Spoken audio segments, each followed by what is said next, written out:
દેવ દિવાળીના તહેવાર પ્રસંગે કારતક સુદ પૂનમના દિવસે ભુજના સ્વામિનારાયણ મંદિર ખાતે તુલસી વિવાહના પ્રસંગનું આયોજન કરવામાં આવ્યું હતું, જેમાં મોટી સંખ્યામાં હરિભક્તો ઉમટી પડ્યા હતા.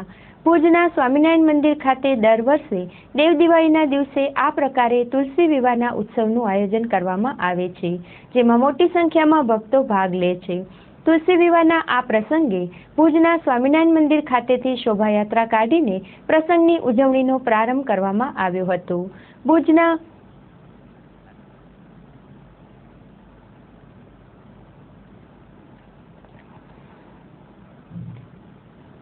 સ્વામિનારાયણ મંદિર ખાતે તુલસી વિવાહ પ્રસંગે વિશેષ શણગારેલો મંડપ ખડો કરવામાં આવ્યો હતો, જ્યાં યજમાન પરિવારના હસ્તે વિવાહની વિધિ સંપન્ન કરવામાં આવી હતી.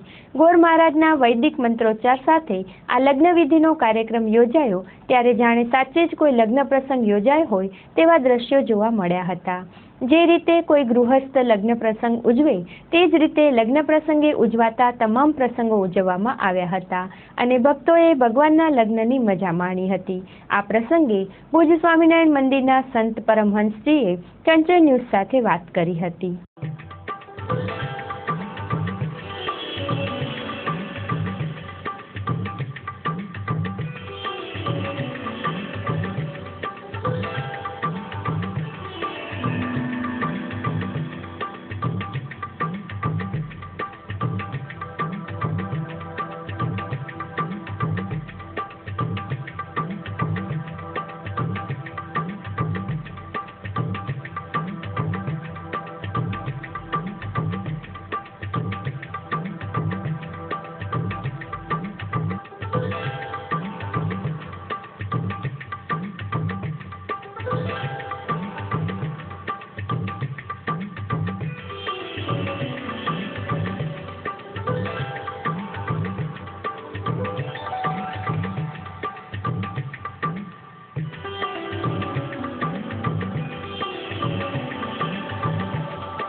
દર વર્ષની જેમ આ વર્ષે દિવાળી ઉત્સવ અન્નકૂટ ઉત્સવ ધામધૂમથી ઉજવ્યો.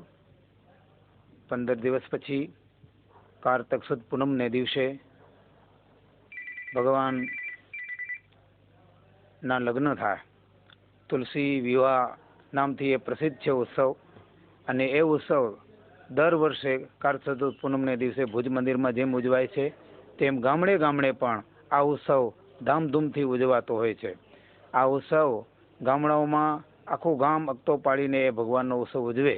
આ ધામધૂમથી ઉત્સવ આ ભુજ મંદિરની અંદર પૂનમના દિવસે ઉજવાયો છે, અને એમાં બધા લાભ લીધો છે. જજમાન બનીને બધા ભક્તોએ દર્શનનો ખૂબ સુંદર રીતે લાભ લીધો. ભુજ મંદિરની અંદર ગઈકાલે શોભાયાત્રાનું સુંદર આયોજન કરવામાં આવ્યું, અને એ રીતે આ ઉત્સવ દર વર્ષે ઉજવાય છે. એ ભગવાનના લગ્ન થાય છે, અને એ ઉત્સવ ભગવાનના લગ્ન થયા પછી જ સંસારી જીવોના બધાના લગ્નની શરૂઆત થાય છે. એવી રીતે એ ઉત્સવ ઉજવાય છે.